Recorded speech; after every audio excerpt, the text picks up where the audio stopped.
The clinking of champagne glasses sounded like a death knell. For Isabel Croft, this glittering penthouse party wasn't a dream. It was a nightmare unfolding in slow motion. Trapped in a circle of predatory smiles, she faced Bradley Vance, a man whose wealth was matched only by his cruelty. His voice, dripping with venom, was about to shatter her world in front of New York's elite. He raised his glass for a toast, a smirk playing on his lips, ready to expose her most humiliating secret. But just as he opened his mouth, a low, commanding voice cut through the tension, a voice that belonged to the city's most powerful and reclusive billionaire. A hand rested on her shoulder, and the world stopped. The air in Marcus Thorne's Fifth Avenue penthouse was thick with the scent of money and ambition. It smelled of imported lilies, expensive perfume, and the faint metallic tang of unspoken rivalries. For Isabel "Izzy" Croft it was suffocating. Dressed in a simple but elegant navy blue dress she'd bought from a consignment store, a ghost of some other woman's forgotten evening, she felt like a house sparrow that had accidentally flown into an aviary of exotic peacocks. Her job was simple: blend in. She was the plus one of her roommate Chloe, whose father was a junior partner at the law firm representing Thorne's tech empire. Chloe had insisted painting a picture of networking and opportunity. Izzy, a scholarship student juggling her architectural engineering degree at Columbia with a part-time waitressing job, knew better. These weren't her people. She clutched a glass of sparkling water, the condensation cold against her nervous fingers. From her vantage point near the floor-to-ceiling windows, Central Park was a vast, dark quilt stitched with the glittering thread of lamplight. It was a view worth more than she could ever hope to earn. Every person in this room was a predator or a prize, a player in a game whose rules were written in stock options and hereditary trusts. They moved with an easy, fluid grace she couldn't mimic, their laughter echoing with the confidence of those who had never known a day of true financial worry. Her eyes scanned the room, a nervous habit, and then she saw him. Bradley Vance. A cold dread, sharp and familiar, coiled in her stomach. He was standing with a small group of sycophants, holding a flute of champagne with the casual arrogance of a king in his court. He hadn't changed since their university days.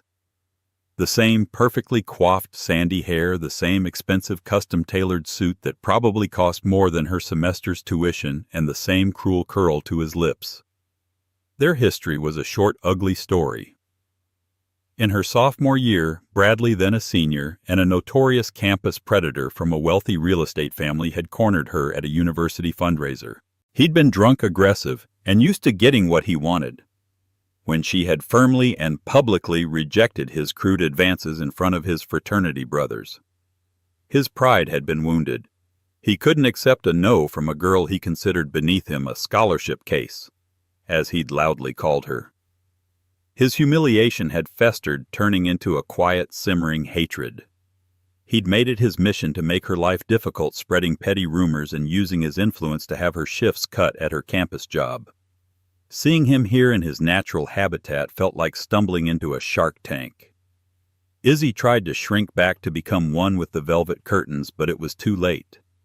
His eyes, the color of washed-out denim, met hers across the room.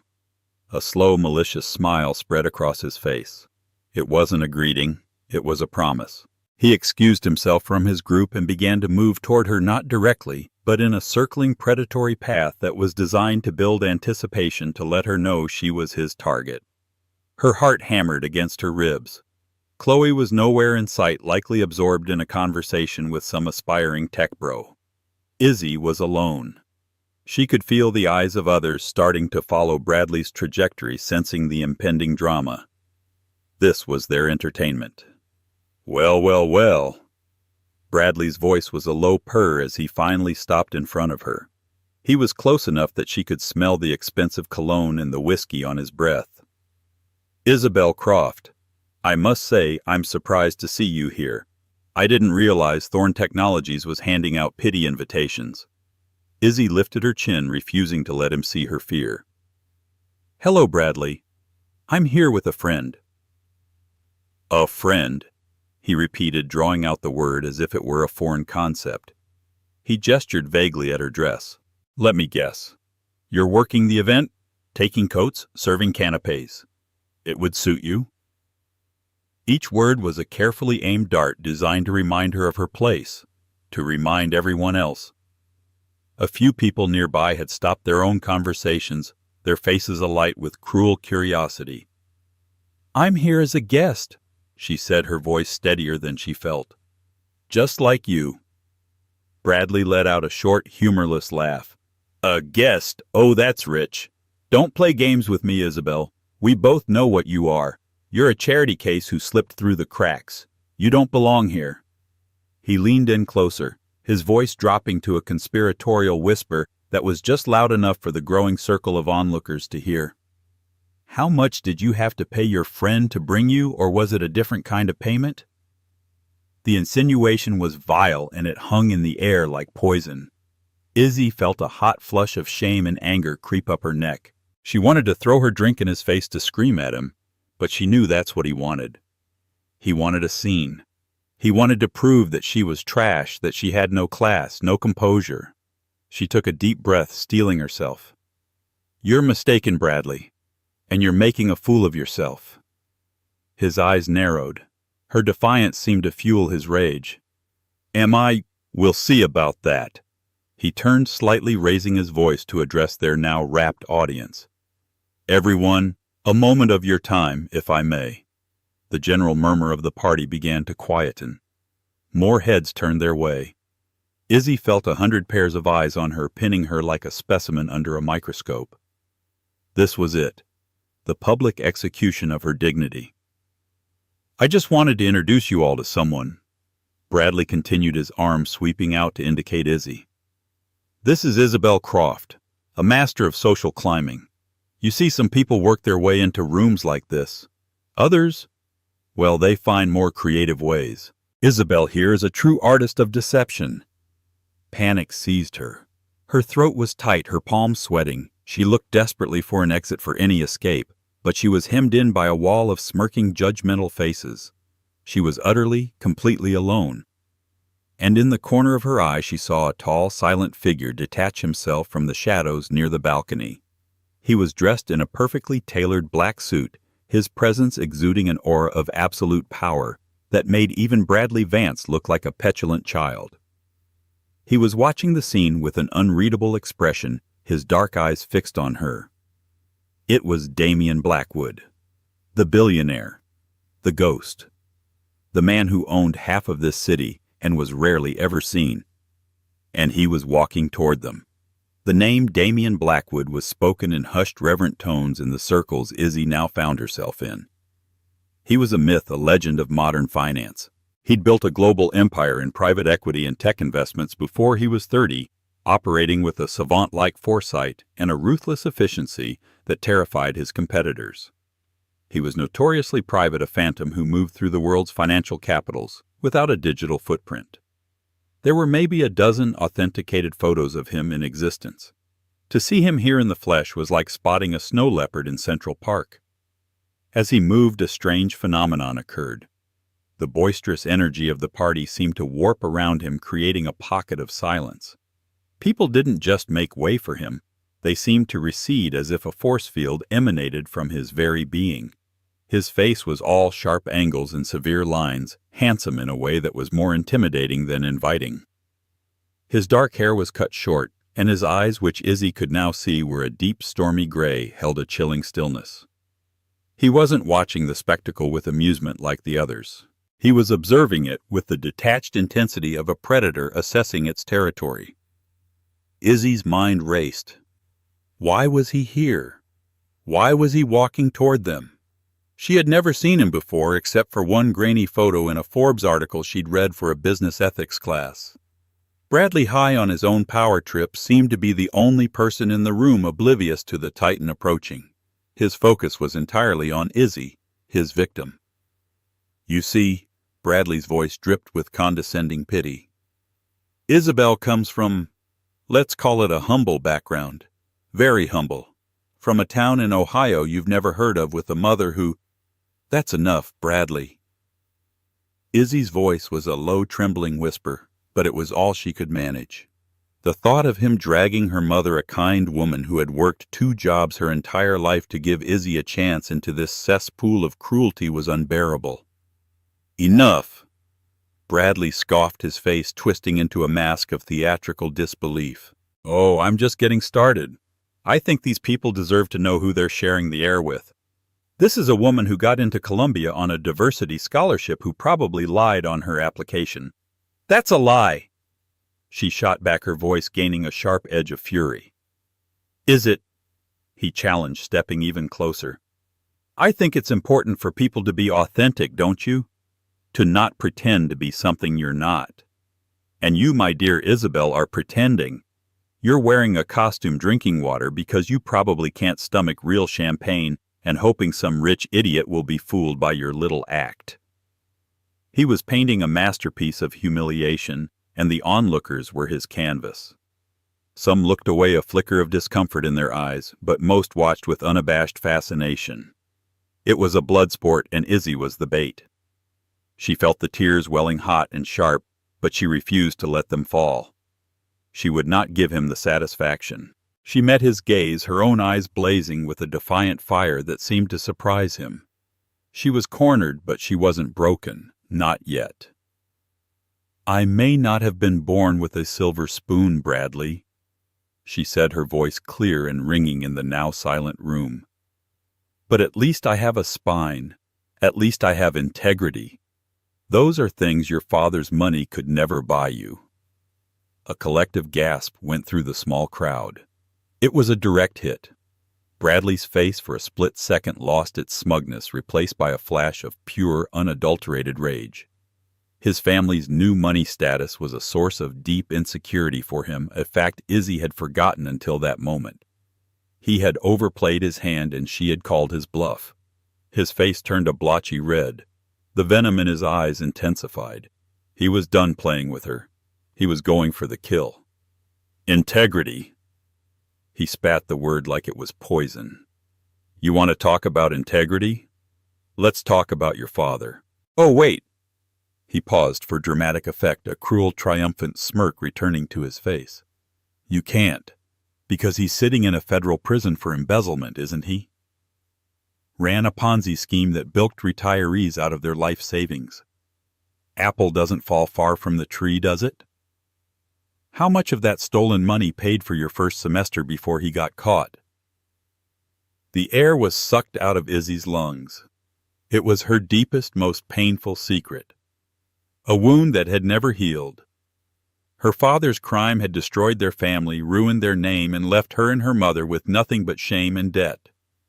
It was the reason she worked so hard, the reason she was so determined to build a life based on honesty and merit. And he had just ripped the wound open and poured salt in it for the entertainment of a room full of strangers. The world dissolved into a blur of spinning lights and leering faces. The whispers started sharp and cutting. A convict's daughter. I knew there was something off about her. How did she even get in here? This was it, the final killing blow. Bradley stood there, chest puffed out, basking in his victory. He had won. He had utterly and completely destroyed her. And it was in that precise moment of her absolute devastation, as a single tear finally escaped and traced a hot path down her cheek, that the silent figure who had been approaching finally arrived. Damian Blackwood came to a stop beside her. He didn't look at Bradley. He didn't look at the crowd. His stormy gray eyes were fixed solely on Izzy, and for a fleeting, impossible second she thought she saw a flicker of something other than cold indifference in their depths. He moved with an economy of motion that was mesmerizing. He reached into the inner pocket of his suit jacket and pulled out a pristine white silk handkerchief. With a tenderness that was shockingly incongruous with his powerful aura, he reached out and gently dabbed the tear from her cheek. The entire room held its breath. Then he turned his head slowly, his gaze finally falling upon the stunned Bradley Vance. His voice when he spoke was not loud, but it carried an unnerving weight, a low baritone that seemed to vibrate in the very air. "I believe," Damian Blackwood said, his tone as cold and sharp as splintered ice, "that you were just speaking about my fiancée." Silence. Absolute deafening silence. If Damian Blackwood had announced he was a visitor from another planet, the effect could not have been more shocking. The word fiancé hung in the air, a grenade with the pin pulled. It detonated in the stunned minds of everyone present, obliterating the narrative Bradley had so carefully constructed. Bradley's jaw, which had been set in a triumphant smirk, literally dropped open. His face cycled through a series of comical expressions: utter disbelief, confusion, panic, and finally a dawning horror. He looked from Damian's granite-like expression to Izzy's equally bewildered face, and back again, his mind visibly short-circuiting. Izzy felt as though the world had tilted on its axis. Fiancé. The word echoed in her head, nonsensical and bizarre. She stared at Damian Blackwood, this stranger who had just claimed her in the most public and definitive way possible. His hand was now resting lightly on the small of her back, a gesture of possession and protection that was both terrifying and in a strange way anchoring. It was the only thing keeping her from collapsing.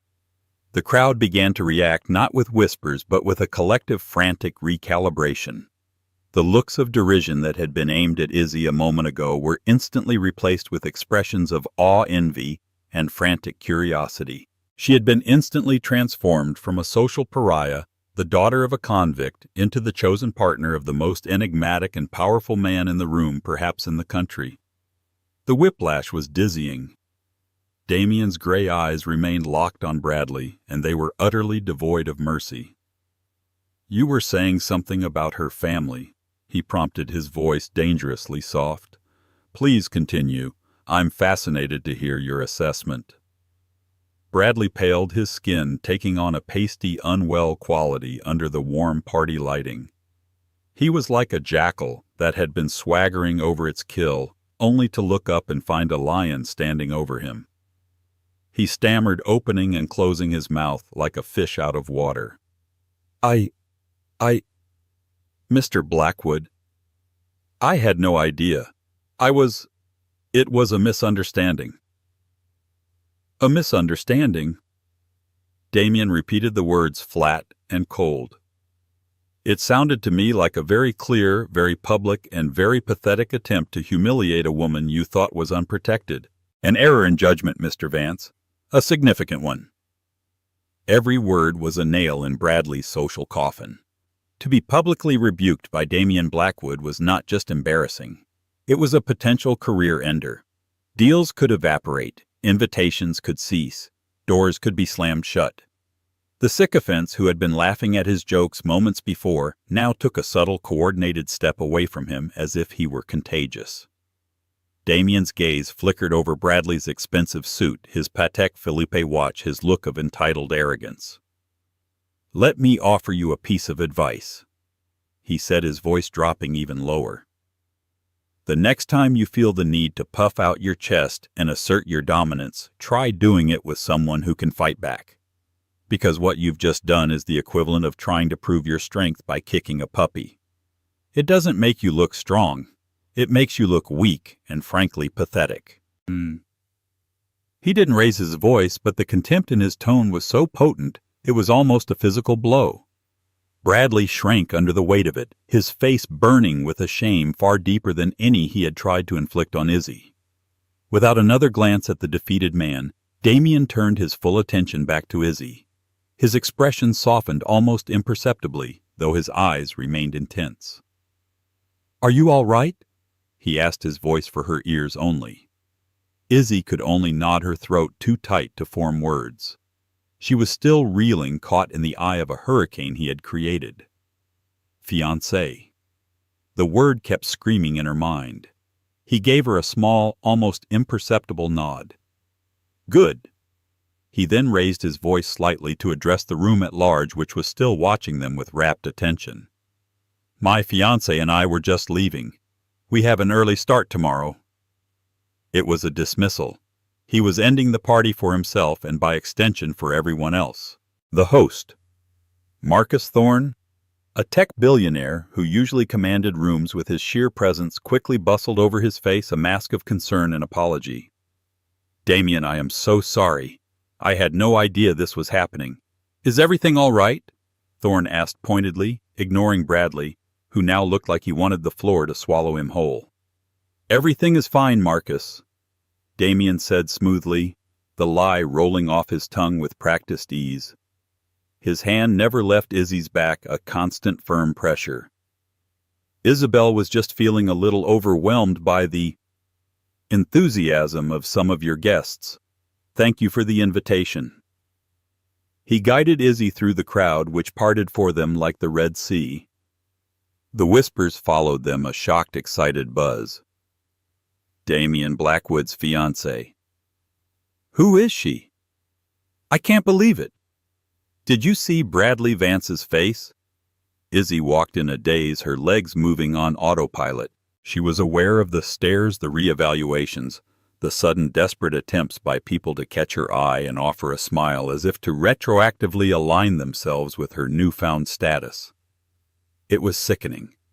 They were the same people who had been ready to watch her be torn apart moments earlier. As they reached the private elevator, Damien pressed the button. The polished brass doors slid open with a soft hiss. He guided her inside, and as the doors began to close, sealing them off from the prying eyes and the cacophony of the party, Izzy finally found her voice.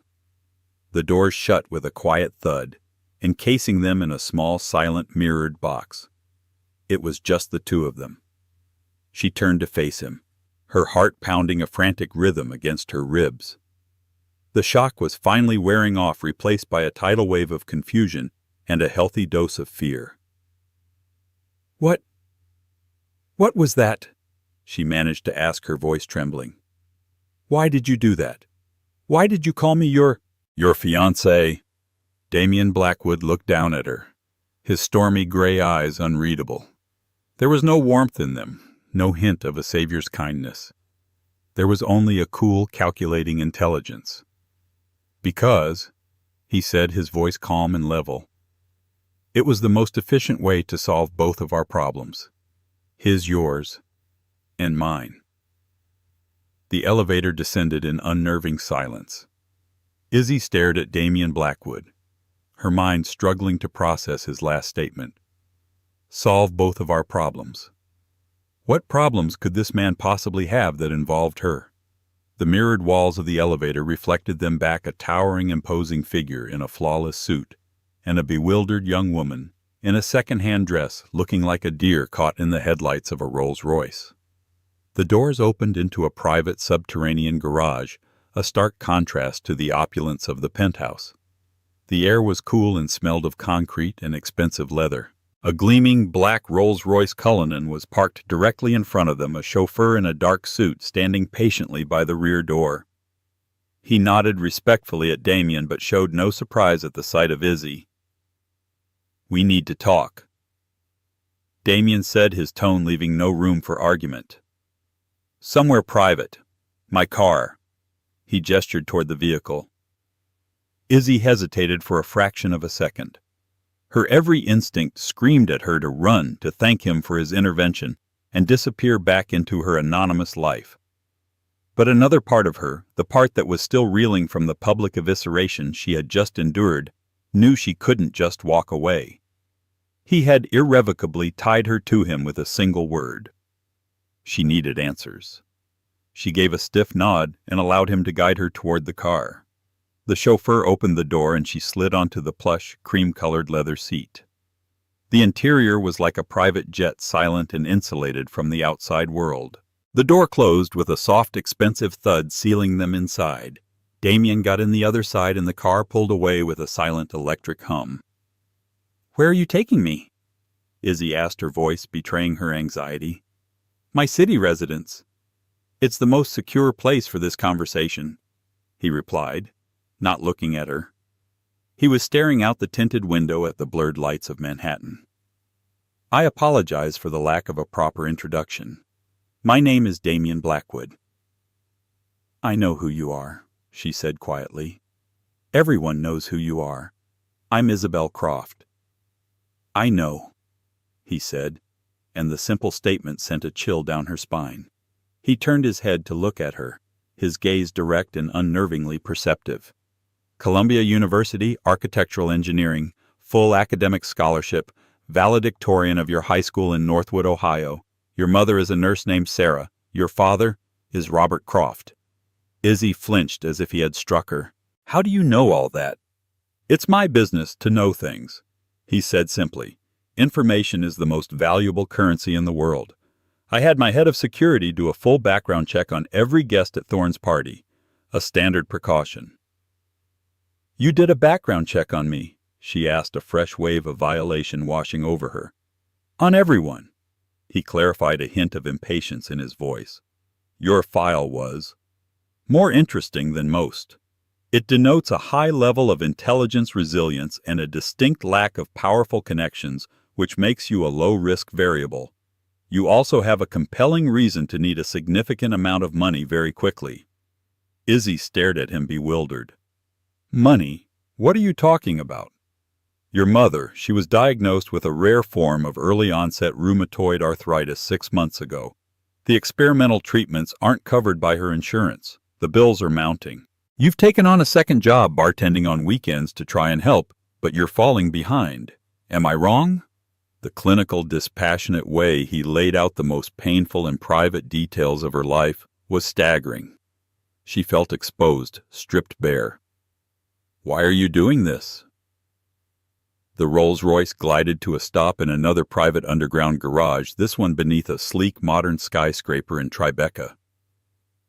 They took another private elevator, this one opening directly into a breathtaking penthouse apartment. It was a study in minimalist luxury dark wood floors, vast expanses of glass, and exquisitely chosen pieces of modern art. It was less a home and more a corporate headquarters for a single human being. Damien walked over to a wet bar and poured 2 glasses of water, handing one to her. Please sit. Izzy perched on the edge of a large gray sofa that probably cost more than her car back home. She watched as Damien stood by the window, a dark silhouette against the glittering cityscape. Tonight at that party, he began turning to face her. You had a problem. Bradley Vance was about to destroy your reputation and subject you to unbearable public humiliation. I also had a problem. I am in the final stages of a $10 billion merger with Tanaka Holdings, a very powerful, very conservative Japanese conglomerate. The chairman, Kenji Tanaka, is an old-fashioned man. He believes stability in one's personal life reflects stability in business. He will only close the deal with a man he perceives to be a family man. He finds my bachelor status unsettling. He paused, letting the information sink in. Izzy's mind was racing, trying to connect the dots. Mr. Tanaka is arriving in New York in 2 days for the final signing, Damien continued. I have been exaggerating the seriousness of my romantic life for the past few months. I told him I was engaged. He has now expressed a deep desire to meet my fiancée. Izzy's eyes widened in dawning comprehension. No, she breathed. You can't be serious. I am perfectly serious, he said, his face impassive. I needed a fiancée, immediately. Someone believable, intelligent, presentable, and with no connections that could complicate the situation. Someone who would not be starstruck and who could handle pressure. And someone with a strong motivation to agree to an unconventional proposal. When I saw Vance cornering you, I saw an opportunity, a convergence of interests. By intervening, I solved your immediate problem and created a potential solution for my own. So you just decided, she asked, incredulous. You decided to announce to a room full of the most influential people in New York that a complete stranger was your fiancé? It was a calculated risk, he admitted. But watching you stand up to Vance, seeing your defiance even when you were cornered, confirmed my initial assessment. You have steel. You wouldn't break. Izzy stood up, pacing the floor. Her head was spinning. This is insane. This is completely and utterly insane. Is it? He countered, his voice calm and logical. Let's be practical, Ms. Croft. I am offering you a business proposition, a contract. For the next 2 months you will play the part of my adoring fiancé. You will attend a handful of dinners and events culminating in the signing of the Tanaka deal. You will be convincing, poised, and you will follow my lead at all times." "And in return?" she asked, almost afraid of the answer. "In return," he said, walking over to a sleek mahogany desk, "I will pay you $5 million. Izzy stopped dead. The number seemed to hang in the air, sucking all the oxygen from the room. $5 million. It was an astronomical, life-altering sum of money. It was her mother's medical bills paid in full. It was a future free from the crushing weight of debt. It was freedom.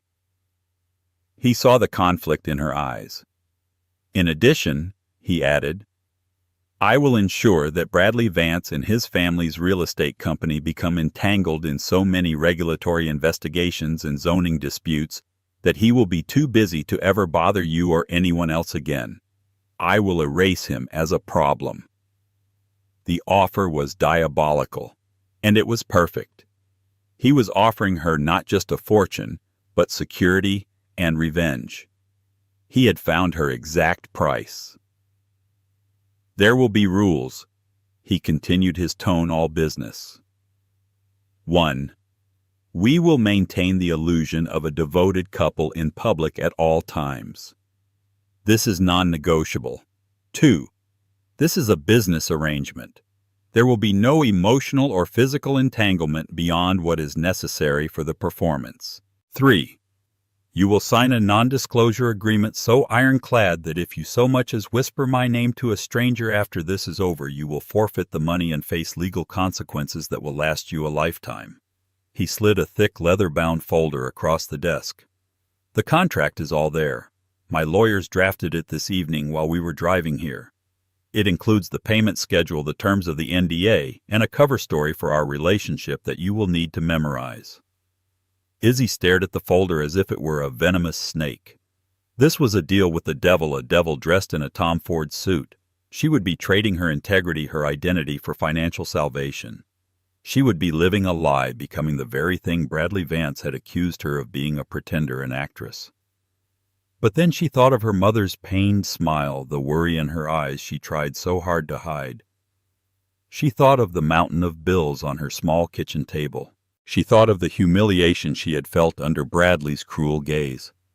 Damian Blackwood had offered her a cage, but it was a gilded one, and from inside it she could solve all the problems that haunted her in the real world. With a trembling hand she reached out and picked up the folder. "Where do I sign?" The next 48 hours were a whirlwind, a complete re-engineering of Isabel Croft's existence. She was moved from her cramped shared apartment in Morningside Heights into a lavish guest suite in Damian's penthouse that was larger than her entire floor. Her wardrobe, once a collection of thrift store finds and fast fashion staples, was replaced by an army of stylists who descended upon her with racks of designer clothes from Chanel, Dior, and Valentino. She was given lessons in etiquette, wine tasting, and the art of deflecting intrusive questions from the press, which had already begun a frenzied campaign to uncover the identity of the Blackwood mystery woman. Damian was a demanding and meticulous director. They spent hours memorizing their cover story. They had supposedly met 6 months ago at a charity auction for the Metropolitan Museum of Art, where she had impressed him with her knowledge of postmodern architecture. He had pursued her relentlessly, won over by her intellect and spirit. It was a plausible, if somewhat cliché, romance. They rehearsed anecdotes, inside jokes, and significant dates. It felt like studying for the most important exam of her life. "I supposedly bought you a first edition of Vitruvius's De Architectura for our 2-month anniversary." He quizzed her one afternoon, not looking up from his tablet. They were in his vast minimalist living room, the city skyline their backdrop. It was a 1567 edition with the Daniele Barbero woodcut illustrations, she answered automatically. "You found it at a private Sotheby's auction in London. You said it reminded you of the foundational principles of beauty and strength, which is what you saw in me." She recited the line with a practiced emptiness that made her skin crawl. "Good. he said with a curt nod. Your favorite restaurant is a small, family-owned Italian place in the West Village called Il Posto. We go there when we want to be normal. My favorite thing about you is your passion for your work. Your favorite thing about me is my decisiveness. He made it sound like a corporate merger, not a love story. Throughout it all, he remained distant professional and infuriatingly unreadable. There were moments, however, when the mask slipped. During a dress fitting for their first public appearance, a gala at the Museum of Modern Art, she emerged in an emerald green silk gown that clung to her curves. For a split second, as his eyes swept over her, his cool composure faltered. His gaze lingered, and a flicker of something raw and appreciative ignited in the depths of his gray eyes before he quickly extinguished it. The color is suitable, was all he said, turning back to his work. Their first test was the MoMA Gala. As they stepped out of the Rolls-Royce, they were met with a blinding barrage of flashbulbs. The press swarmed them, shouting questions. Mr. Blackwood, who is she? Isabel, where did you meet? Is the engagement real? Damien's hand found hers, his fingers lacing through her own. The touch was electric, a jolt of unexpected warmth. Smile. He murmured, his voice low and close to her ear. They need to believe you're the happiest woman in the world. She lifted her head, put on the performance of her life, and smiled. Inside, she felt like a fraud. But as they walked the red carpet, Damien's hand a steady, possessive weight in hers, a strange thing happened. The role began to feel less like a costume. The way he looked at her for the cameras with a manufactured adoration that was shockingly convincing made her own heart beat a little faster. He would lean in to whisper something in her ear, and while it was usually a dry instruction like, angle your body 45 degrees toward the Reuters camera, the effect on the audience was one of intimate conspiracy. Inside, they were the center of gravity. Everyone wanted a moment with them. Izzy found herself in conversation with senators, artists, and CEOs. She spoke about her architectural studies with a genuine passion that seemed to surprise them, and Damien would watch her, a look of quiet pride on his face that felt dangerously real. The main event, however, was the dinner with Kenji Tanaka. It was held at a private Michelin-starred restaurant that Damien had booked out entirely. Mr. Tanaka was a small, immaculate man in his late 60s with sharp, intelligent eyes that seemed to see everything.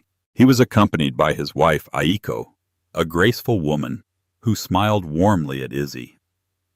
So, Mr. Tanaka said, after the initial pleasantries, his English precise and formal. Blackwood-san, you are a man of many secrets, but this is the most beautiful one you have kept. Damien smiled, a rare, genuine-looking smile that reached his eyes. He placed his hand over Izzy's on the table. She is my foundation, Tanaka-san, my anchor. Izzy's breath hitched. The lie was so smooth, so perfect. Throughout the dinner, Mr. Tanaka observed them closely. He asked Izzy about her family. Sticking to the script, she spoke lovingly of her mother, the nurse, and vaguely of her father, who had passed away, a lie Damien had insisted upon for simplicity. Every mention of her fabricated life felt like a small betrayal of her real one. Aiko Tanaka turned to her, her expression kind. It must be difficult to keep up with a man like Damien-san, she said softly. He is so very focused. Izzy looked across the table at Damien, who was engaged in a quiet, intense discussion with Mr. Tanaka about market projections. She saw the weight he carried, the relentless drive in his eyes. He is, she agreed, finding an unexpected kernel of truth. But his focus is part of who he is, and I wouldn't want him to be anyone else. The words came out before she could stop them, and they felt more real than anything else she had said all night. Damien's head turned slightly, his eyes meeting hers for a brief charged moment. He had heard her. Later in the evening, as the men discussed the final points of the deal, Aiko took Izzy aside. He looks at you, she said with a knowing smile, when you are not looking. He watches you, A man who is pretending does not do that. He is very lucky to have found you, Croft-san. Izzy's heart fluttered with a confusing mix of guilt and something else. Something warm and unfamiliar. Was it possible? Could there be more to his performance than just a contract? Her resolve was tested when they returned to the penthouse. As soon as the elevator doors closed, the act dropped. He released her hand, and the distance between them returned instantly. "You did well tonight," he said, his voice back to its usual business-like tone.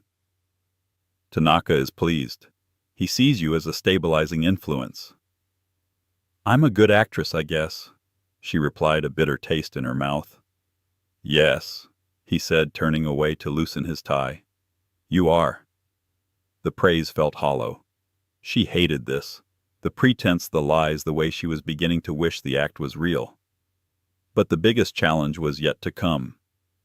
Lurking in the shadows of their carefully constructed world was Bradley Vance and his new girlfriend, a sharp-tongued socialite named Veronica Sterling. Bradley had been publicly humiliated, and a man like him would not let that go. He was quiet for now, but Izzy knew he was digging, searching for a crack in the facade. And she knew that if he found one, he would not hesitate to blow their entire world apart. Life as Damien Blackwood's fiancée was a series of meticulously staged moments. There were charity auctions where they smiled for the cameras, private dinners with board members where she played the part of the charming and intelligent partner, and quiet, candid moments, carefully orchestrated for the paparazzi, a stroll through Central Park, a shared coffee at an outdoor cafe. With each passing day, the lines between Izzy the actress and Izzy the person began to blur. She discovered surprising things about Damien in their stolen offstage moments. She learned he had a dry, almost undetectable sense of humor. She found he was a brilliant chess player and would sometimes sit for hours staring at a board, playing out entire games in his head. She learned he had a younger sister who had died of leukemia when he was a teenager, and that the multi-million-dollar pediatric cancer wing he'd anonymously funded at Mount Sinai Hospital was named after her. He never spoke of these things directly, but she pieced them together from conversations she overheard and documents she saw on his desk. The cold, calculating billionaire was a construct, a suit of armor protecting something far more complex underneath. One evening she was in the penthouse's library working on a blueprint for her final university project when he came in. He didn't speak, just watched her for a moment, his expression unreadable. "What is it?" he finally asked, gesturing to the complex schematics. "It's a design for a sustainable mixed-use community center for low-income neighborhoods." She explained her passion for the project, making her forget their strange arrangement. "It uses passive solar design, rainwater harvesting, and modular construction to keep costs down without sacrificing aesthetic quality or function." She expected him to be dismissive, to see it as a naive, idealistic student project.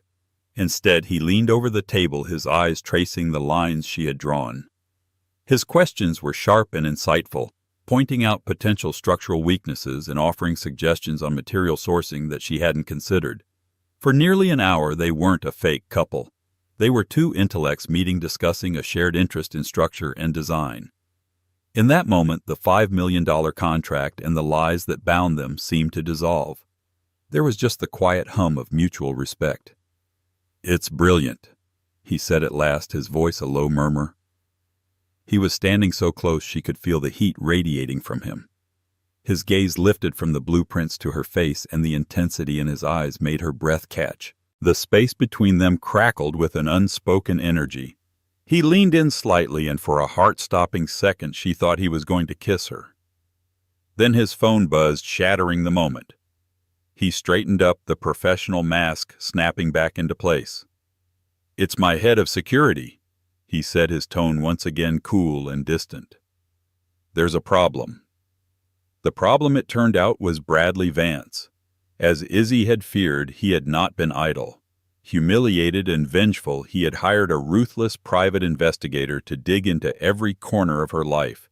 He couldn't attack Damien directly, but he could destroy Damien's new fiancée. "He's found something," Damien said, his back to her as he spoke on the phone. "He's planning to make his move tonight." Tonight was the annual Conservatory Ball, one of the most high-profile events of the New York social season. It was also their final public appearance before the Tanaka deal was signed the following day. It was the perfect stage for Bradley's revenge. "What did he find?" Izzy asked, her stomach twisting into a cold knot. Damien turned to face her, his expression grim. "He found your father, Isabel. Not just that he's in prison. He found a specific victim of his Ponzi scheme, an elderly woman, a widow who lost everything. Her name is Eleanor Vance." Izzy stared at him, uncomprehending. "Vance. She's Bradley's great-aunt." Damien finished, the pieces clicking into place. "Bradley is going to paint a picture of you as a predator, the daughter of a con man seducing me for my money while your family is responsible for ruining his. It's a powerful, vicious narrative, and he plans to announce it during his toast tonight." The cruelty of it was breathtaking. Bradley wasn't just exposing her father. He was twisting the story to make himself the victim, to make her the villain. "We can't go," Izzy said, panic rising in her voice. "We have to cancel." "No," Damien said, his voice firm as steel. "We do not run. We do not hide. That would be an admission of guilt. It would kill the Tanaka deal and confirm every lie Bradley tells. We are going, and we are going to face him." "How?" she cried, her composure finally cracking. "He's going to destroy me, Damien, and he'll take you down with me." He walked over to her, stopping directly in front of her. He reached out and took her hands, his grip strong and steady. "He is not going to destroy you," he said, his stormy eyes boring into hers. "Because his information is incomplete. My team has been busy as well. Trust me, Isabel." His use of her name, the sincerity in his voice, the warmth of his hands, it was all she had to cling to. She nodded, putting her faith in the man who had bought her, the man who had created this gilded cage. When they arrived at the ball, the atmosphere was electric with tension. News of the impending drama had clearly leaked. People were whispering behind their hands, casting furtive glances their way. Bradley Vance was holding court near the main stage, a triumphant smirk on his face. Beside him, Veronica Sterling looked like a cat that had cornered a canary. They took their seats at the head table. Izzy felt cold, exposed. The evening dragged on a slow-motion nightmare. Finally, the time for the toasts arrived. The host introduced Bradley Vance, a major donor, to say a few words. Bradley took the stage, a champagne flute in his hand. He scanned the crowd, his eyes landing on Izzy with malevolent glee. "Good evening, everyone," he began. "Tonight we are here to celebrate beauty, art, and community. But I feel it's also a time for truth. We have in our midst a story of incredible ambition." He let the word hang in the air. "We all were so surprised when the great Damien Blackwood announced his engagement. And we were all so curious about his chosen bride, the lovely Isabel Croft." He smiled a shark smile. "I did a little digging, as I felt it was my civic duty, and I discovered a connection between our families.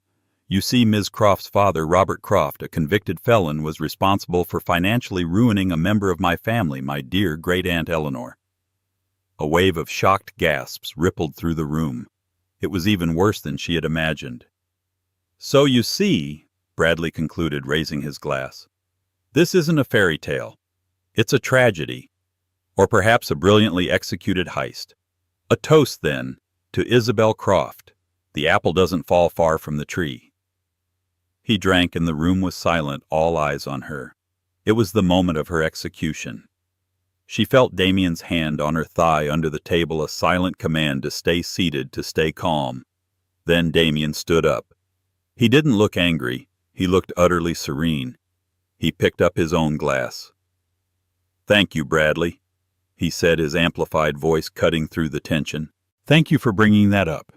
It's a story Isabel and I have been wanting to share." Bradley's triumphant accusation hung in the air, but Damien rose with unnerving calm. He confirmed the story of Izzy's father shocking the silent ballroom. But then he masterfully turned the tables. He revealed Izzy's deepest secret. For years, she had been anonymously donating over half her income into a restitution fund, personally paying back the victims of her father's crimes. The very first recipient he announced to the stunned crowd was Bradley's own great-aunt.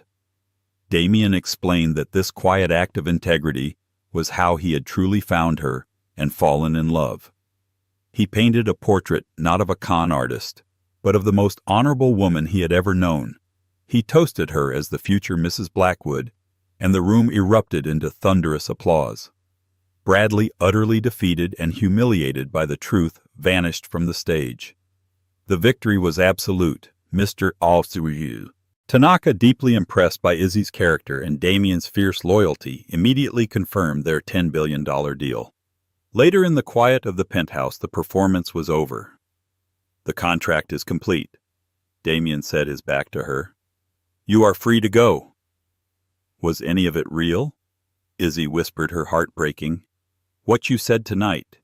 He turned, his carefully constructed armor finally falling away.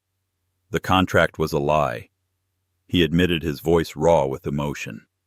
"But my feelings for you became the truest thing in my life. The terror I felt at the thought of you leaving, that is very real." He closed the distance between them, his gaze intense. "I'm proposing a new contract, a permanent merger, for life." He kissed her, a deep, desperate confession of everything he couldn't say. It wasn't an act, it was a beginning. Through her tears of joy, Izzy found her answer. She would sign. From a moment of planned public disgrace to a lifetime of unexpected love. Isabel's story is a powerful reminder that our lowest points can often lead to our greatest triumphs. She was targeted for her past, but it was her character, her hidden integrity, that ultimately defined her future. Damien Blackwood may have started with a cold, calculated business proposal, but he ended up making the investment of a lifetime in a partnership built not on lies, but on a truth he discovered along the way. Their journey shows that sometimes the most unbreakable contracts are the ones written on the heart. What do you think? Was Damien right to create such an elaborate lie, even for a good reason? Let us know your thoughts in the comments below. If you were moved by Isabel's incredible story of resilience and love, please give this video a thumbs up, share it with your friends, and don't forget to subscribe to our channel for more unforgettable real-life stories. Click that notification bell so you never miss an update. Have you ever walked into a room and felt completely invisible? Not just overlooked, but actively erased by the very people who once called you a friend. For Lauren Croft, this wasn't just a feeling, it was a brutal reality. At the height of New York's social season, surrounded by crystal champagne and couture, she was a ghost. They had all chosen a side, and it wasn't hers. But what they didn't know was that the woman they were scorning was about to make an entrance that would not only shatter their perfect evening, but expose the billion-dollar lie their entire world was built upon. Stay with me, because this story of betrayal, revenge, and ultimate vindication is one you won't forget. The grand ballroom of the Plaza Hotel was a glittering galaxy of New York's elite.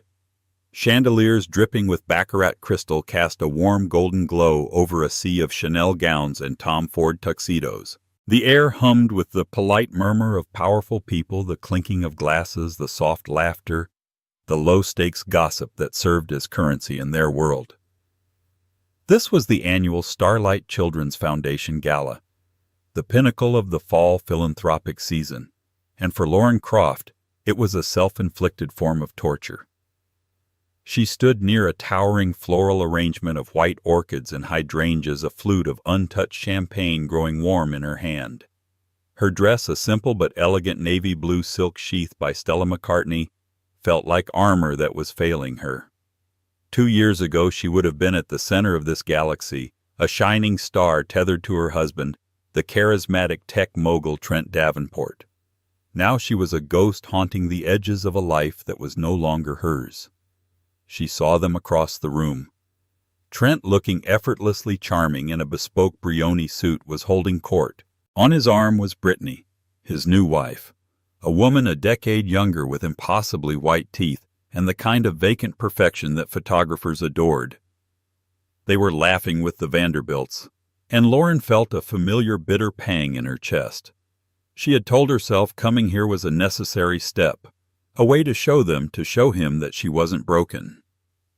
That the divorce, the public humiliation, the narrative he had so carefully crafted of her being unstable and difficult hadn't destroyed her.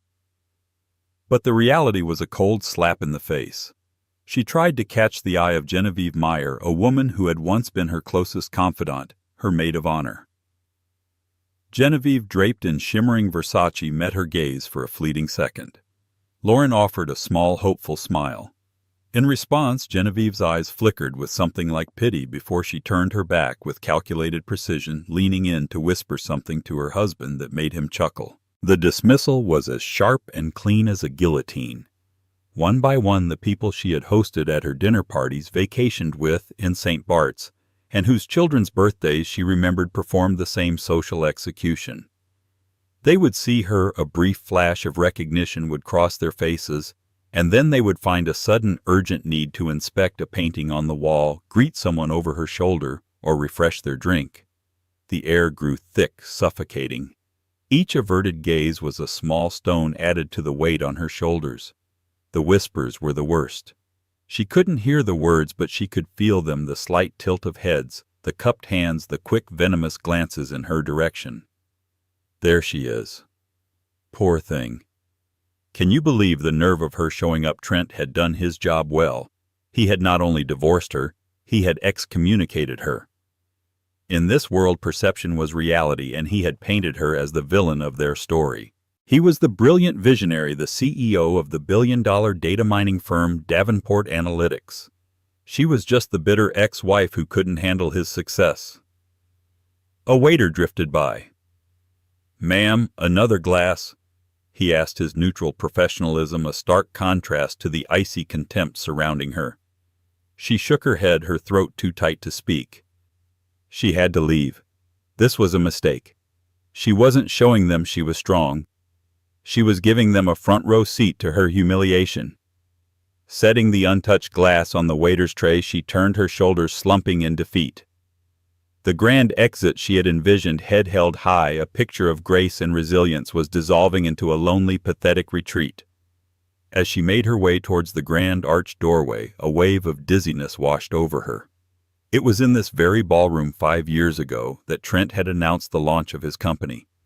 She had been standing by his side, beaming with pride, her hand in his. He had called her his muse, his inspiration. Now that memory felt like a desecration.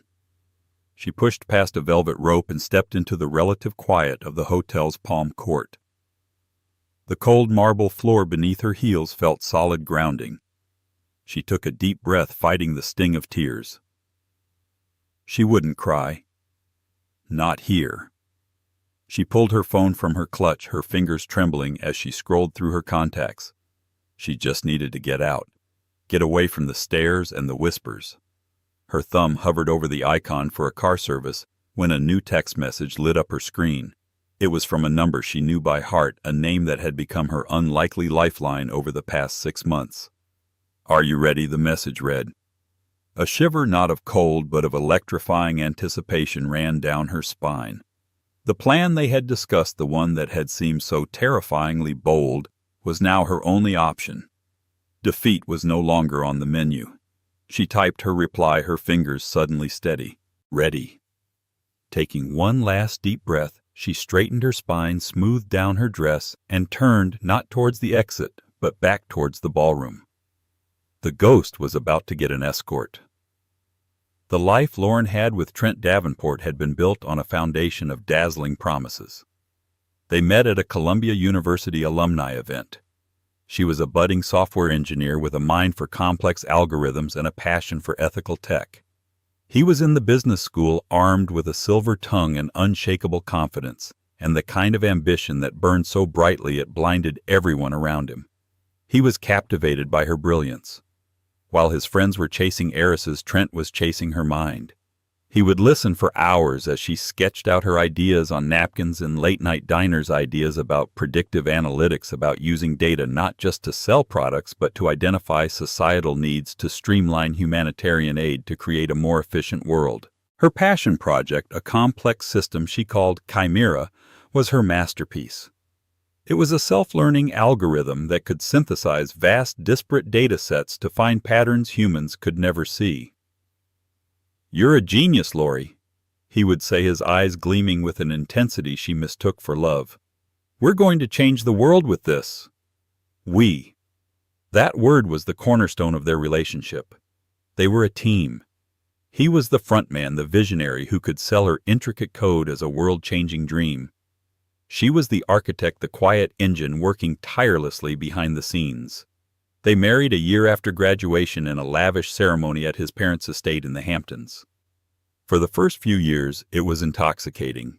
They launched Davenport Analytics with her Chimera algorithm as its core technology. Lauren worked 80-hour weeks refining the code, building the infrastructure, while Trent networked, schmoozed, and secured funding from venture capitalists who saw only his charisma, not the elegant lines of code that were the company's true asset. She never asked for a co-founder title. She was his wife. It was their company, their success.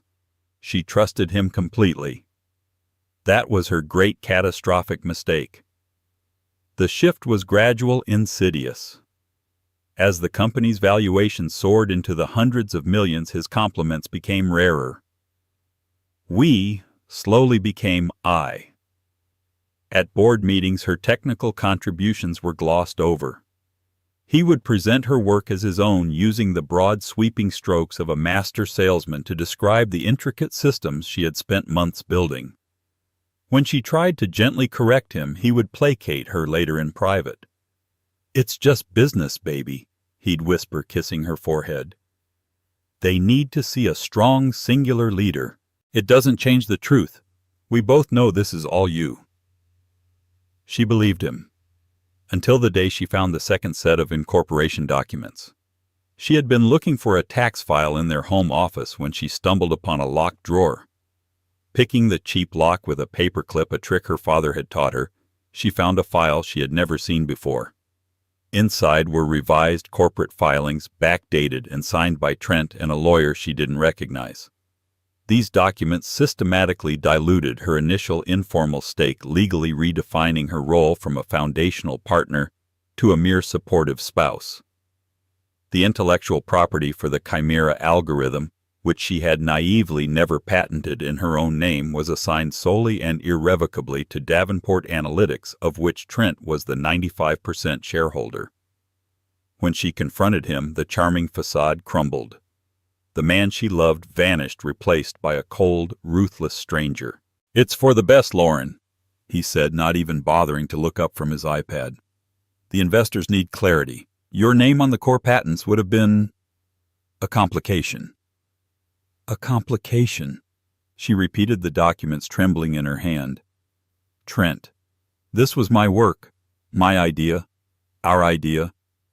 "You're emotional," he said, his voice laced with a chilling condescension. "This is business. You don't have the temperament for it. Your contribution was wonderful, but the company is what it is because of my leadership." The divorce was swift and brutal. His legal team, paid for with the money her genius had generated, buried her in paperwork. They used her passion, her late-night coding sessions, her single-minded focus on her work as evidence of her emotional distance and instability. He leaked stories to the press, painting a picture of a brilliant man held back by a demanding and ungrateful wife. Their friends, the ones whose businesses were now intertwined with Davenport Analytics, sided with him. It was easier. It was more profitable. The settlement was insulting enough to live comfortably, but a pittance compared to the billions the company was now worth. More importantly, she was stripped of her life's work. She was forced to sign an ironclad NDA, legally gagging her from ever claiming ownership of the Chimera project. For a year she drifted in a fog of grief and betrayal. She moved from their palatial Upper East Side penthouse to a small, anonymous apartment in Greenwich Village. Then slowly, painfully, the anger began to burn away the fog. He had taken her past, but he wouldn't take her future. She started again, from scratch. In her small apartment with a second-hand laptop and a shoestring budget, she began to build something new, something better. She called it Helios Innovations. It wasn't about predictive analytics for corporate profit. It was about creating sustainable technology. Her first project was a revolutionary new system for energy grid management, a way to drastically reduce waste and optimize renewable energy sources. It was brilliant, complex, and entirely hers. She poured all her pain, all her intellect into Helios. It became her reason for getting up in the morning. She pitched it to a few small-time angel investors, but the shadow of Trent Davenport loomed large. No one wanted to bet on the unstable ex-wife of a tech titan. Until 6 months ago, when an email landed in her inbox. The sender's address was a simple encrypted string of characters. The message itself was only a few lines. Ms. Croft, I have been following your work on the Helios project. It is revolutionary. I believe your past work was also revolutionary. I propose a meeting. KB. She had no idea then that those two initials would change everything. Keon Beaumont was less a man and more a myth in the worlds of finance and technology. He operated in the stratosphere far above the grasping, noisy world of people like Trent Davenport. While Trent craved the spotlight of magazine covers and conference keynotes, Beaumont craved anonymity. His firm, Beaumont Consolidated, was a global behemoth with controlling interests in everything from renewable energy to satellite technology and biomedical research. Yet he had never been photographed for a major publication. He gave no interviews. He was a ghost, but a ghost who could move markets with a single silent decision. Their first meeting was at a discreet members-only club in Midtown that was so understated it didn't even have a sign. Lauren, expecting a team of intimidating executives, was shown to a private library where one man sat in a leather armchair, a glass of water on the table beside him.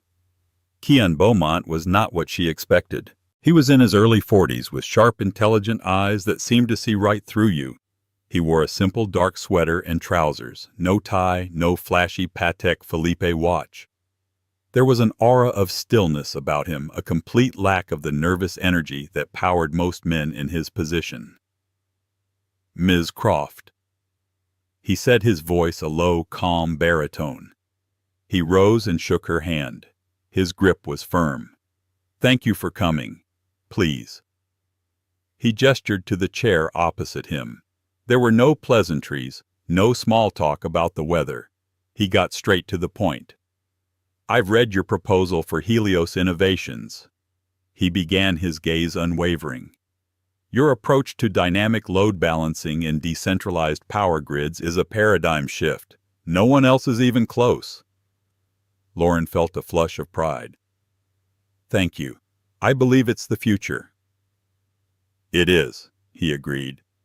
But I'm not just interested in your future, Ms. Croft. I'm also interested in your past. I've read the original source code for the Chimera algorithm. Lauren froze. Her heart hammered against her ribs. How? That's impossible. It's proprietary to Davenport Analytics. A faint, almost imperceptible smile touched the corner of his lips. Very little is impossible when you have the right resources. I have a team that specializes in digital archaeology. We found fragments of the original code with your digital watermark still embedded in the deep architecture on a university server you used in your early development days. The code is a work of art. It's as much a signature as a fingerprint. He leaned forward slightly. Trent Davenport didn't just build on your work. He stole it, and he's a terrible steward for it. He's using its predictive power for the most banal of purposes, targeted advertising, consumer debt analysis. It's like using a nuclear reactor to toast bread. For the first time in 2 years, Lauren felt truly seen. This man, this enigma, hadn't just glanced at her resume. He had excavated the truth of her life's work. The tears she had refused to shed at the gala now pricked at the back of her eyes. He left me with nothing. She whispered the words, tasting like ash. The NDA is a document designed to enforce a lie. Keon finished for her, and I have very little patience for lies. Over the next few months, Keon Beaumont became more than an investor. He became a mentor, an ally, a confidant. He funded Helios Innovations with a blank check, giving Lauren the resources, the lab space, and the team of brilliant engineers she needed to bring her vision to life. But it was his belief in her that was the real investment. He would listen for hours as she explained her ideas, his questions always sharp, insightful, pushing her to think bigger.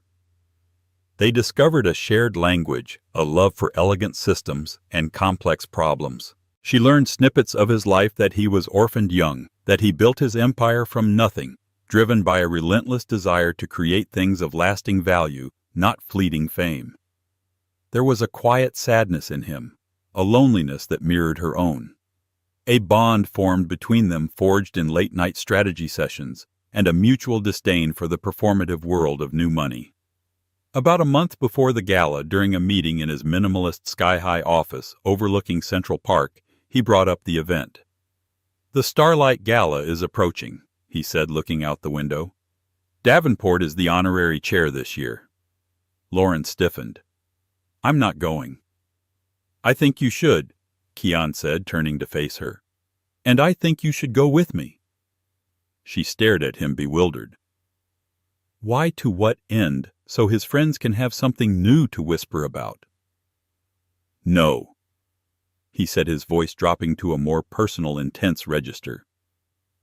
"To the end of correcting the record.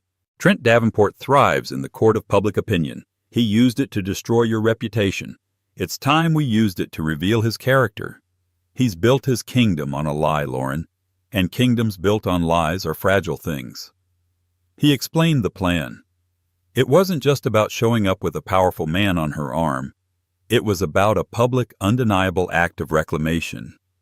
It was terrifying, theatrical, and utterly brilliant. "I don't know if I can," she confessed, her voice barely a whisper. The trauma of her social exile was still a raw, open wound. Keon walked over to her, his presence calm and reassuring. "When you first walked into this office, you were hesitant. Now you lead a team of 30 engineers who would follow you anywhere. You have built something extraordinary from the ashes of a great betrayal. You are not the victim he painted you to be. You are a creator, a survivor. All you have to do is walk into that room and remember who you are. I'll take care of the rest." He held her gaze, and in his eyes she saw not pity but profound respect. "Let them stare," he said softly. "By the end of the night they'll have a reason to." And so, Lauren had gone to the gala alone as planned. She had endured the slings and arrows, the cold shoulders, the biting silence. She had walked through the fire of her humiliation to emerge on the other side. Now, standing in the palm court, her phone in her hand, she felt the last of her fear burn away, replaced by a cold, hard resolve. She had played the part of the ghost. Now it was time for the resurrection. The 10 minutes Lauren spent waiting felt like a lifetime. She didn't return to her hiding spot near the flowers, but stood in the main thoroughfare of the hotel lobby, a deliberate act of claiming space. She ignored the curious glances from hotel guests and the occasional gala attendee drifting out for a phone call. She focused on her breathing, on the feeling of the cool marble beneath her shoes, on the plan Keon had laid out. This wasn't about revenge. It was about truth. A sleek black Rolls-Royce Phantom, impossibly silent, pulled up to the curb outside the hotel's main entrance. The doorman, a man accustomed to the arrivals of presidents and princes, straightened his posture almost involuntarily. The rear door opened and Keon Beaumont stepped out. He was transformed from the man in the simple sweater she knew from their meetings. He wore a custom-tailored tuxedo that fit him with the precision of a surgical instrument. On his wrist was a discreet but priceless A. Lang & Sona timepiece, its subtle elegance a quiet testament to his status. He wasn't flashy like Trent, who dripped with designer logos.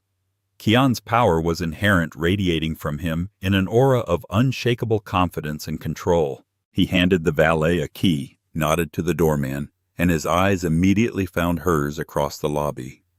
He walked towards her, his stride unhurried but purposeful. The few people milling about seemed to part for him instinctively.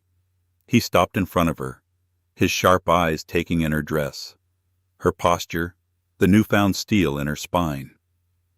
"Lauren?" he said. and the simple sound of her name in his voice was a balm.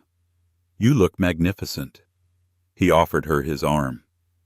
"Shall we?" She placed her hand on his forearm.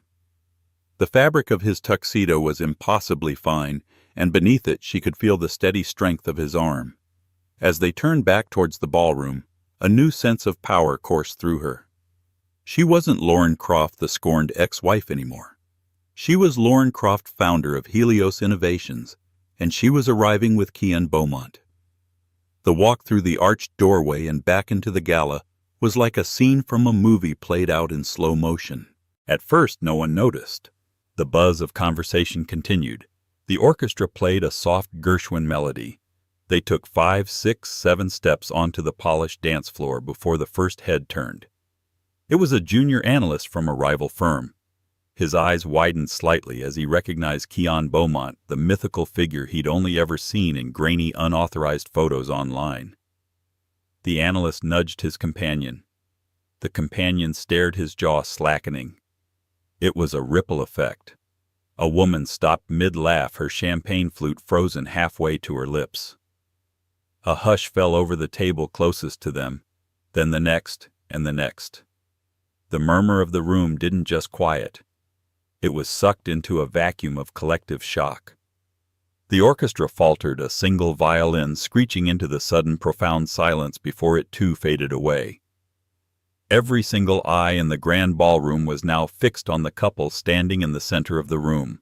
They were looking at Kian Beaumont, the reclusive kingmaker, the man who never attended public events. And on his arm, looking not like a guest, but like his equal, was Lauren Croft. The gasps came next. Not just one, but a series of them, sharp, audible intakes of breath from all corners of the room. It was the sound of 100 social calculators short-circuiting at once. The narrative they had all accepted, the story of the pathetic ex-wife, was being deleted in real time. It was being replaced by a question mark so large it filled the entire cavernous space. Lauren kept her eyes forward, her chin held high, focusing on a point on the far wall just above the crowd. She could feel their stares like physical pressure, but now it wasn't humiliating. It was electrifying. She could see the confusion, the shock, the dawning frantic reassessment on their faces. Then she allowed herself to look at them. She met the astonished gaze of Genevieve Meyer, whose face had gone pale, her mouth slightly agape. She saw the Vanderbilts, their polite smiles frozen in place. And finally she looked at Trent. He was standing by the main stage mid-sentence, a microphone in his hand as he was about to make his welcoming remarks. His smile faltered, then vanished completely. His eyes darted from Lauren to the man beside her, and a flicker of disbelief followed by a wave of pure, unadulterated fury washed over his features. The color drained from his face. For one exquisite moment, the master manipulator, the man who controlled every room he entered, had lost control. He looked at her as if he were seeing her for the first time, not as the wife he had discarded, but as a formidable unknown adversary. Kian, seemingly oblivious to the seismic shockwave he had created, leaned down and spoke in her ear, his voice a low anchor in the swirling silence. "Phase 1 complete," he murmured. "Now let's get a drink. I believe you left yours behind." With a calm that bordered on surreal, he guided her through the sea of stunned faces towards the main bar, the silence breaking behind them into a frantic, explosive roar of whispers. The ghost had returned, and she had brought a titan with her. The game had just changed. The journey from the entrance to the bar was like walking through a wax museum that had suddenly come to life. People who had looked through Lauren just an hour ago were now practically tripping over themselves to be noticed by her. Their expressions were a comical mixture of shock, awe, and desperate recalculation. "Lauren, darling," a voice trilled. It was a woman named Cassandra who had pointedly ignored her earlier. "You look absolutely breathtaking. I had no idea you knew Kian Beaumont." Kian didn't even break his stride. He gave the woman a nod so brief it was almost an illusion, his focus entirely on Lauren. He was creating a protective bubble around her, a silent declaration that she was the only person in the room who had his attention. They reached the bar, and the bartender, who had previously been a model of indifference, was now a flurry of nervous energy. "Mr. Beaumont, Ms. Croft, what can I get for you?" "It is an honor, sir." "A glass of the 96 Dom Perignon for Ms. Croft," Keon said, his voice calm and authoritative. "And I'll have a sparkling water." As the bartender scrambled to fulfill the order, the first brave soul made his approach. It was Jonathan Meyer, Genevieve's husband, a hedge fund manager who had always treated Lauren with a kind of patronizing sympathy after the divorce. "Kean," he said, extending a hand with a familiarity he clearly didn't feel. "Jonathan Meyer, we've never been formally introduced. A pleasure to finally meet you. I'm a great admirer of your work in the aerospace sector." Keon took his hand briefly. "Meyer," he acknowledged, his gaze cool. Jonathan then turned to Lauren, his smile overly bright. "Lauren, so wonderful to see you. You must catch me up on what you've been doing. Genevieve was just saying how much she misses you." The lie was so bald-faced it was almost impressive. Lauren met his gaze, and instead of the anger or hurt he might have expected, he saw only a serene, unreadable calm. "I've been busy building my company," she said, her voice clear and steady. The bartender handed her the champagne and she took a delicate sip. "Helios Innovations." Before Jonathan could formulate a response, Genevieve herself materialized at his side, her Versace dress shimmering nervously. Her face was a mask of strained friendliness. "Laurie, there you are," she exclaimed, touching Lauren's arm as if they were still the best of friends. "I was looking all over for you earlier. This room is such a madhouse. You remember I told you about my charity luncheon for the Arts Council? You simply must come." The invitation, which Lauren knew would never have been extended an hour ago, hung in the air. This was the moment she had both dreaded and craved the confrontation with her former friend. She looked at Genevieve, truly looked at her, and felt not the sting of betrayal, but a profound sense of disappointment. "I'm afraid my schedule is quite full for the foreseeable future, Genevieve," she said, her tone polite but unmistakably final. She turned her back slightly, a mirror image of the dismissal Genevieve had given her earlier, and focused her attention on Kean. The circle was closed. Genevieve flushed, a tide of crimson creeping up her neck, and allowed her husband to steer her away into the crowd, their whispered argument already beginning. All around them, the social landscape was being redrawn in real time. Whispers turned to frantic searches on phones. "Who is Lauren Croft?" "What is Helios Innovations?" "Beaumont is with Davenport's ex-wife." The carefully constructed reality of the past 2 years was crumbling. Across the room, Trent had recovered his composure, but a muscle twitched in his jaw. He was surrounded by his board members, speaking in low, urgent tones, his eyes constantly darting towards the bar. He saw the shift. He saw his allies, his sycophants looking at him with new, uncertain eyes. His complete social and professional dominance, which he had taken for granted, was suddenly in question. He decided to act. He strode towards them, his new wife Brittany trailing in his wake like a decorative afterthought. He plastered on his signature charismatic smile, but it didn't quite reach his eyes. "Well, well," he said, his voice booming slightly, an attempt to reclaim control of the scene. "Lauren, I didn't expect to see you here." He then turned to Kean, extending a hand. "Trent Davenport, I don't believe we've had the pleasure. You've certainly made an entrance." Kean looked down at the outstretched hand, but didn't take it. He took a slow sip of his water, letting the silence stretch to an uncomfortable degree. The small crowd that had gathered to watch held its breath. "We know who you are, Davenport," Kean said finally, his voice devoid of any warmth. Trent's smile tightened. He dropped his hand, a flicker of humiliation in his eyes. He turned his attention back to Lauren, his tone shifting to one of feigned concern. "Laurie, you look well, but this is a bold move even for you. I hope you know what you're doing.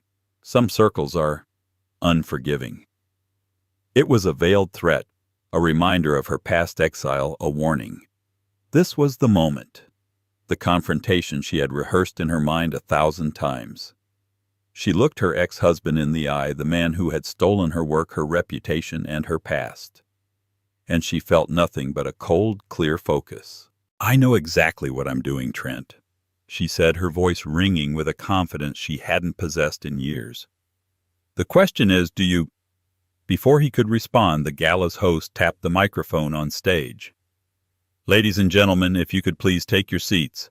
It's time for our keynote address and the main event of our evening, the Starlight Live auction." Trent was forced to retreat the parting shot undelivered.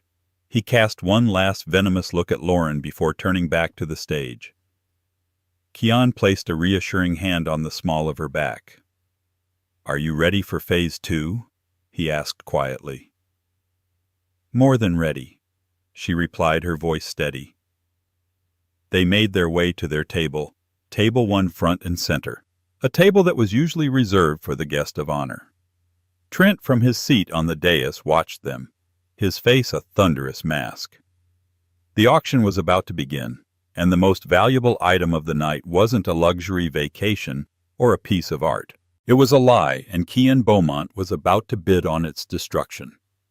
The auction began with the usual fare: a week-long stay at a private villa in Tuscany, a custom piece of jewelry from Harry Winston, a walk-on role in an upcoming blockbuster. Keon sat impassively, his auction paddle lying untouched on the table. Lauren felt a nervous energy thrumming beneath her skin, but on the surface she was a portrait of composure, sipping her champagne and occasionally murmuring a quiet comment to Keon. Trent, seated on the stage, was visibly tense. He kept glancing at their table, trying to project an air of nonchalant command, but the strain was evident. The room's attention was divided between the auctioneer on stage and the silent drama unfolding at Table 1. Finally, the auctioneer, a jovial man with a booming voice, arrived at the main event. "And now for our final item of the evening," he announced. "A truly unique opportunity. Davenport Analytics, in its incredible generosity, is offering a one-on-one full-day mentorship with its visionary founder and CEO, Mr. Trent Davenport himself. This is a chance to learn from the best, to see inside one of the most innovative companies on the planet. The bidding will start at $100,000. A polite applause rippled through the room. Trent smiled, a preening, self-satisfied expression on his face. This was his moment to reassert his dominance, to remind everyone who the real power player in the room was. "100,000, do I hear 100,000? The auctioneer chanted. A hand went up. 100,000 from Mr. Peterson. Do I hear 150? Another hand. 150, do I hear 200? The bidding climbed steadily, a vanity play among Trent's competitors and admirers. It reached $400,000 and the pace slowed. 400,000 going once, going twice. And then Keon Beaumont lifted his paddle. He didn't shout or gesture wildly. He simply raised it a few inches off the table. $1 million, Keon said, his voice calm but carrying effortlessly through the silent ballroom. A collective gasp, even louder than the one at his entrance, swept through the room.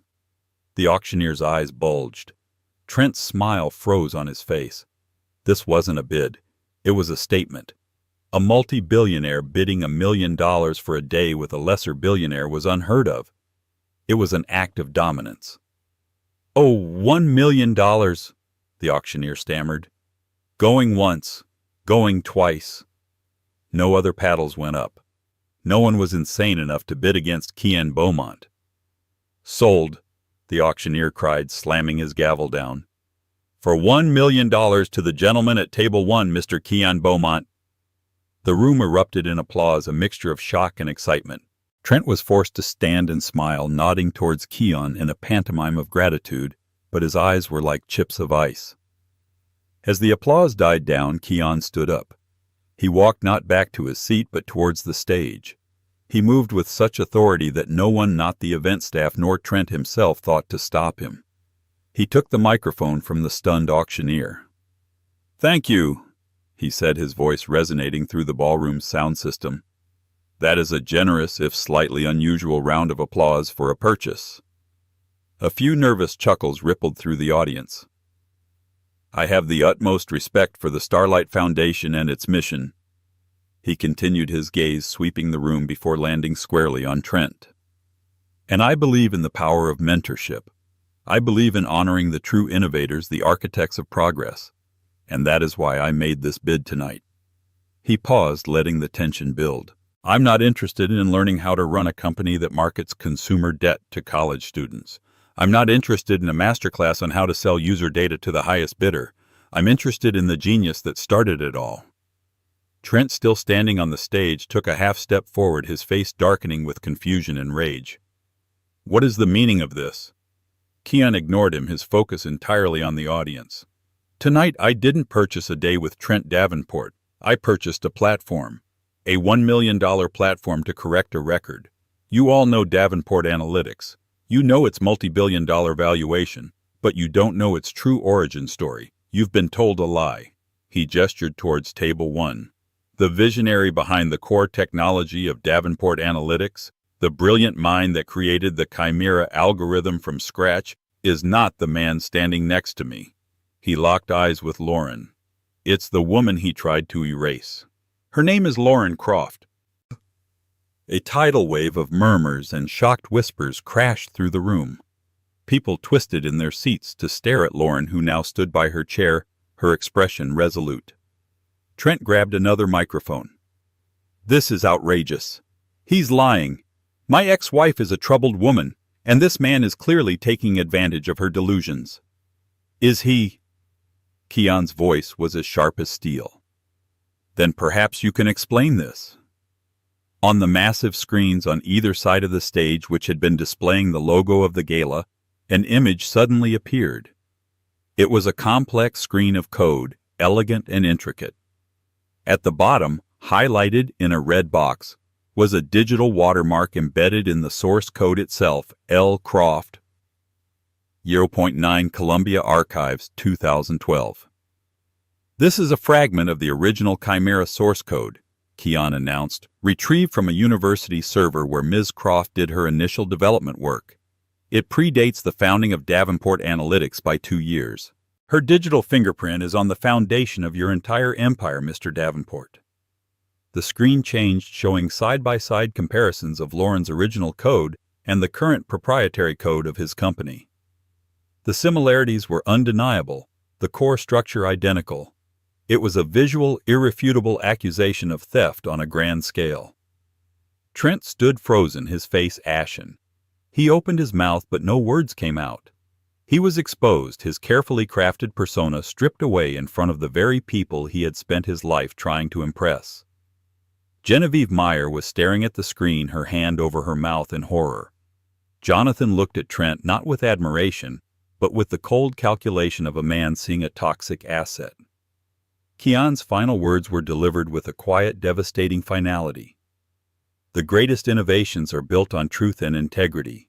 Anything else is just a house of cards, and the wind, as you can see, has started to blow." He set the microphone down on the lectern with a soft thud that echoed like a gunshot in the silent room. He walked off the stage, past the petrified form of Trent Davenport, and straight back to Lauren. He offered her his arm once more. "I believe we're finished here," he said softly. Without a backward glance at the chaos they had wrought, they turned and walked out of the ballroom. This time, no one gasped. They stared in silent, stunned awe at the woman who had entered as a ghost and was leaving as a queen, having reclaimed not just her work, but her name, her truth, and her future. The fallout was immediate and catastrophic for Trent Davenport.